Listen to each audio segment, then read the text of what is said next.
जय जगन्नाथ। जगन्नाथ स्वामी नयन पथगामी भवतु में।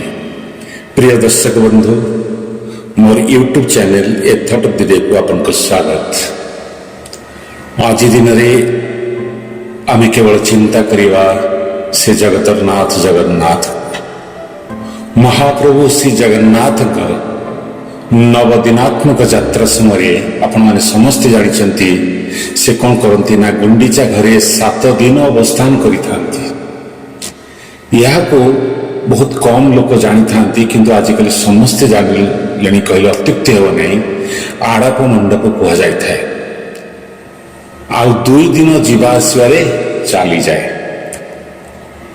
रथयात्रा जो आरंभ हुए एवं जो से बाहुड़ा फेरती 2 दिन जीवास चली जाए एवं 7 दिन से रहती कहारे कौटी ना गुंडीजा घरे रहती। यार अन्य नाम हूँ यज्ञ मंडप व अंतर्वेदी। आपण मैंने जानती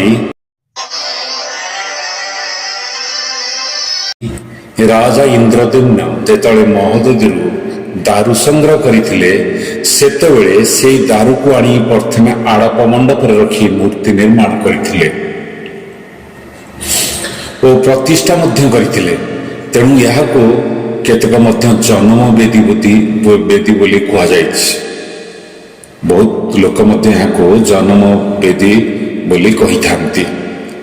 चतुर्धा मूर्ति गुंडीचा मंदिर रे 7 दिन रहिबा उद्देश्य होची राजा इंद्रद्युम्न जो यज्ञ करथिले ता 7 दिन जाय चलीथिला। आउ ए यज्ञ रे अग्नि को सप्ताहुति दिया जायथिला एवं श्री जगन्नाथ को यज्ञ नारायण रूपे पूजा करा जायथिला। एही यज्ञ रे जो प्रथम भोग अर्पण होइथिला ताहा थिला प्रथम महाप्रसाद। तेणु यही ठार ही महाप्रसादर सृष्टि होइथिला। आपण जानते किंबदंती कहे नीलाद्रि विहार रे 100 दिन दर्शनर पुण्यफल ठारू आड़प मंडप रे 1 दिन दर्शनर पुण्यफल यथेष्ट अधिक। आपण अन्य दिन मानकरे रत्न सिंहासन रे चतुर्धा मूर्ति जगन्नाथ बलभद्र सुभद्रा एवं सुदर्शन को दर्शन करिथांती। केतक मध्य रथ यात्रा जो प्रथम दिन आरंभ करिथांती आपण मध्य रथरे तांको दर्शन करिथांती। किंतु जदि आपण आड़प मंडप उपर तांकर दर्शन करिवे ताहले अधिक पुण्य फल आपनको मिलिबो। निज मातृभूमिर लोभ छाड़ी न पारी प्रतिवर्ष आषाढ़ मास द्वितीय तिथि रे चतुर्धा मूर्ति तांकर निज जन्मस्थली आड़प मंडप को आसी 7 दिन अवस्थान करिथांती। एही यात्रा रे तालध्वज रथर 16 आपण समस्त जानते कहवा आवश्यकता नहीं। तालध्वज रथर 16 एवं नंदीघोष रथर 14 देवदलन रथर 12 चक समुदाय 42 चक यात्रा करिथांती। एही 42 चक थरे आसे और थरे फेरे। तेणुक आप केते थर है ना समुदाय 84 चक जीवा आसवा करिथाए। तेणु कह जाए 84 लक्ष जन्मर नरक जंत्रणा उद्धार करने वर्षक थरे भक्त भगवान को दर्शन देवाई प्रभु पतित पावन एपरी यात्रा करिथांती। किंतु अधिकांश लोक बा भक्त माने यह जानी नथांती। से माने जानती तांकर प्रिय जगतरनाथ जगन्नाथ आराध्य देवता को दर्शन करिया पे। सेही कारणरू एही यात्रा को केतेक मूर्तिबोध यात्रा बोली कही थांती। आपण जानती भक्त माने चर्म चक्षुरे रथारूढ़ चतुर्था मूर्ति को दर्शन करी आत्मतृप्ति लाभ करी थांती। कथारे अछि फलेषु तालो नलिनीषु पंपा। सरोवर मानक मध्य पंपा सरोवर श्रेष्ठ भाव में विवेचित है बेले वृक्ष मानक मध्य रसाल फलधारी ताल श्रेष्ठ। आपण मैंने रास्ता घाट खरा दिने ग्रीष्म ऋतु देखिए ताल सज सब बिक्री हुए। ଏବଂ ସେ ତାଳସଜ ମଧ୍ୟ ଖାଇଥାନ୍ତି ଆଉ ବହୁତ ସ୍ୱାଦିଷ୍ଟ ମଧ୍ୟ ଥାଏ। କିନ୍ତୁ ଏଇ ତାଳ ବୃକ୍ଷ ପଛରେ ଗୋଟେ ବଡ଼ ରହସ୍ୟ ଲୁଚି ରହିଛି। କ'ଣ ନା ଏହି ବୃକ୍ଷ ଏତେ ଭାଗ୍ୟବାନ ଯେ ମନୁଷ୍ୟଙ୍କ ମଧ୍ୟରେ ବା ମନୁଷ୍ୟଙ୍କ କାମରେ ଆସିବା ସହିତ ପ୍ରଭୁଙ୍କ କାମରେ ଚାରମାଳ ହୋଇ ପ୍ରଭୁଙ୍କର ସାନ୍ନିଧ୍ୟ ଲାଭ କରିଥାଏ। ଆପଣ ହୁଏତ ଏଠାରେ ପ୍ରଶ୍ନ କରିଥାଇପାରନ୍ତି, ଚାରମାଳ କାହାକୁ କୁହନ୍ତି? ଚାରମାଳ ହେଉଛି ଯାହା ସାହାଯ୍ୟରେ ପ୍ରଭୁ ରଥାରୂଢ଼ ହୋଇଥାନ୍ତି ଏବଂ ରଥାରୁ ଓହ୍ଲେଇ ଆଡ଼ପ ମଣ୍ଡପରେ ଯାଇକି ବିରାଜମାନ ହେଇଥାନ୍ତି। ଏହି ଚାରମାଳ ଉପରେ ପ୍ରଭୁ ରଥରେ ଆରୋହଣ ଓ ଅବରୋହଣ କରିଥାନ୍ତି। ପ୍ରଭୁଙ୍କର ପ୍ରତ୍ୟକ୍ଷ ସ୍ପର୍ଶ ପାଇ ଏହି ଚାରମାଳ ନିଜକୁ ଧନ୍ୟ ମନେ କରିଥାଏ। ଚାର ଅର୍ଥ ହେଉଛି ମଧ୍ୟସ୍ଥି ବା ସଂଯୋଜକ। ଏହା ନିମ୍ନଭୂମି ସହିତ ଉର୍ଦ୍ଧ୍ୱଭୂମିକୁ ସଂଯୋଗ କରିଥାଏ। ତାଳ ଗଛକୁ ଶ୍ରେଷ୍ଠ ମାନ୍ୟତା ମିଳିଥାଏ କାରଣ ପ୍ରଭୁ ମହାପ୍ରଭୁ ଜଗନ୍ନାଥଙ୍କ ସେବାରେ ତାଳ ଗଛର ବ୍ୟବହାର ସର୍ବାଧିକ ହୋଇଥାଏ।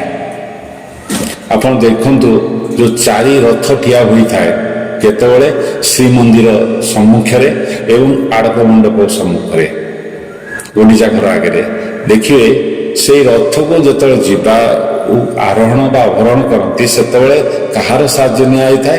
ଏହି ଚାରମାଳର ସାହାଯ୍ୟ ନେଇଥାଏ। ଏବଂ ତା କାହା ଦେହରେ ପ୍ରସ୍ତୁତ ହୋଇଥାଏ? ନା ତାଳ ଗଛରେ ହିଁ ପ୍ରସ୍ତୁତ ହୋଇଥାଏ। ତାଳ ଗଛର ବରଡ଼ା ପତ୍ରର ମଧ୍ୟ ବ୍ୟବହାର ହୋଇଥାଏ। ଏହା ଭୋଗରେ ମହାପ୍ରଭୁଙ୍କ ପ୍ରସାଦ ପଶି ଭୋଗ ହୋଇଥାଏ। ସ୍ନାନ ଯାତ୍ରା ସମୟରେ ରତ୍ନ ସିଂହାସନକୁ ମଧ୍ୟ ଏହି ଚାରମାଳର ବ୍ୟବହାର ହୋଇଥାଏ। ତିନି ରଥ ପାଇଁ 3ଟି ଚାରମାଳ ପ୍ରସ୍ତୁତ ହୁଏ। ନନ୍ଦିଘୋଷ ନିମିତ୍ତ 16 ହାତର, ତାଳଧ୍ୱଜ ନିମିତ୍ତ 14 ହାତର ଓ ଦେବୀ ସୁଭଦ୍ରାଙ୍କ ରଥ ନିମିତ୍ତ 12 ହାତ ଲମ୍ବର ଚାରମାଳ ନିର୍ମିତ ହୋଇଥାଏ। ଏହାର ଓସାର ପ୍ରାୟ 8 ଫୁଟ ହୋଇଥାଏ। ରତ୍ନ ସିଂହାସନ ପାଖରେ ଯେଉଁ ଚାରମାଳ ବନ୍ଧାଯାଏ ତାକୁ ଆମେ କ'ଣ କହିଥାଉ? ତାକୁ କହିଥାଉ କୋଠ ସୁହାଁସିଆ। ସେବକମାନେ ବାନ୍ଧୁଥିବା ବେଳେ ବାହାର ରଥର ଚାଳମାଳ ଭୋଇ ସେବକମାନେ ବାନ୍ଧିଥାନ୍ତି। ବହୁତ କମ୍ ଭକ୍ତ ଏହାକୁ ଜାଣୁଥିବେ। ଯେଉଁ ଆମର ରତ୍ନ ସିଂହାସନ ଅଛି, ଯେଉଁ ରତ୍ନ ସିଂହାସନ ଉପରେ ଜଗନ୍ନାଥ ପ୍ରଭୁ ବଳଭଦ୍ର, ମା ସୁଭଦ୍ରା ଏବଂ ପ୍ରଭୁ ସୁଦର୍ଶନ ବିରାଜମାନ ହୋଇଥାନ୍ତି, ସେଠି ଯେଉଁ ଚାରମାଳ ବନ୍ଧା ଯାଇଥାଏ ତାକୁ କେଉଁମାନେ ବାନ୍ଧିଥାନ୍ତି? ନା ତାକୁ କୋଠ ସୁଆଁସିଆ ସେବକମାନେ ବାନ୍ଧିଥାନ୍ତି। ବାହାର ରଥର ଯେଉଁ ଚାରମାଳ ବନ୍ଧା ହୋଇଥାଏ ତାକୁ ଭୋଇ ସେବକମାନେ ବାନ୍ଧିଥାନ୍ତି। ଏହି ଚାରମାଳଟି ଭଗବାନଙ୍କ ସ୍ପର୍ଶ କରୁଥିବାରୁ ଭକ୍ତମାନେ ଏହାକୁ ଛୁଇଁ ମୁଣ୍ଡରେ ମାରି ଆତ୍ମତୃପ୍ତି ଲାଭ କରିଥାନ୍ତି। ପ୍ରିୟ ଦର୍ଶକ ବନ୍ଧୁ, ଆପଣ ଯେତେବେଳେ ରଥଯାତ୍ରା ଯାଇଥିବେ ଦେଖିବେ ଲକ୍ଷ ଲକ୍ଷ ସଂଖ୍ୟାରେ ଭକ୍ତ ଭଗବାନଙ୍କ ସାନ୍ନିଧ୍ୟ ପାଇବା ପାଇଁ ପୃଥିବୀର କୋଣ ଅନୁକୋଣରୁ ପଳେଇ ଆସିଥାନ୍ତି। ପତିତ ପାବନ ତାଙ୍କୁ କୁହାଯାଏ ନା, ପତିତ ପାବନକୁ ମୁକ୍ତି ଦେବା ପାଇଁ ସମସ୍ତେ ଟାଣି ହେଇଥାନ୍ତି। ବହୁତ ଲୋକ କହିଥାନ୍ତି କ'ଣ ନା, ମୁଁ ଯାଇ ଜଗନ୍ନାଥଙ୍କୁ ଦର୍ଶନ କରିବି, ବଳଭଦ୍ର, ମା ସୁଭଦ୍ରା, ସୁଦର୍ଶନକୁ ଦର୍ଶନ କରିବି। ଆମ ହାତରେ କିଛି ନାହିଁ। ଭଗବାନଙ୍କର ଯଦି ଡୋରି ନ ରହିବ, ଭଗବାନଙ୍କର ଯଦି ଇଚ୍ଛା ନ ରହିବ, ଆମ ପାଖରେ ଗାଡ଼ି ଘୋଡ଼ା ପଇସା ଯାହା ଥିଲେ ମଧ୍ୟ ଆମେ ଯାଇପାରିବା ନାହିଁ। ଏହି ରଥଯାତ୍ରାରେ ଲକ୍ଷ ଲକ୍ଷ ଲୋକ ଆସନ୍ତି ପୁରୀକୁ। ତାଙ୍କର କୌଣସି ରହିବାର ଅସୁବିଧା ହୁଏନି, ଖାଇବାର ଅସୁବିଧା ହୁଏନି। ମାନେ ଏତେ ଭଗବାନଙ୍କର ଭକ୍ତିରେ ମଜି ଯାଇଥାନ୍ତି, ସେ ବଡ଼ଦାଣ୍ଡରେ ମଧ୍ୟ ଗୋଟେ ଜରି କପଡ଼ା ପକାଇ ଶୋଇଯାଆନ୍ତି। ସେ ନା ରୁଦ୍ରତାପ ଗ୍ରୀଷ୍ମର ଯେଉଁ ତାପକୁ ଡରିଥାନ୍ତି, ନା ଶୀତ ବର୍ଷାକୁ ଡରିଥାନ୍ତି।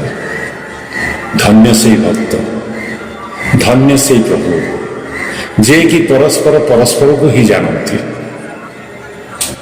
ଆଶା କରୁଛି ମୋର ପ୍ରିୟ ଦର୍ଶକ ବନ୍ଧୁ ଏ ଭିଡ଼ିଓଟିକୁ ଦେଖିଲା ପରେ ତାଙ୍କର କ'ଣ ଭାବନା ହେଇତ ମୁଁ ଜାଣିନାହିଁ, କିନ୍ତୁ ନିଜକୁ ସବୁବେଳ ପାଇଁ ଭଗବାନଙ୍କ ନିକଟରେ, ଶ୍ରୀ ଜଗତର ନାଥ ଜଗନ୍ନାଥଙ୍କ ନିକଟରେ ସମର୍ପଣ କରିଦିଅନ୍ତୁ। ଦେଖିବେ ଆପଣଙ୍କ ପ୍ରତ୍ୟେକ ସମସ୍ୟାର ସମାଧାନ ସେ କରିବେ।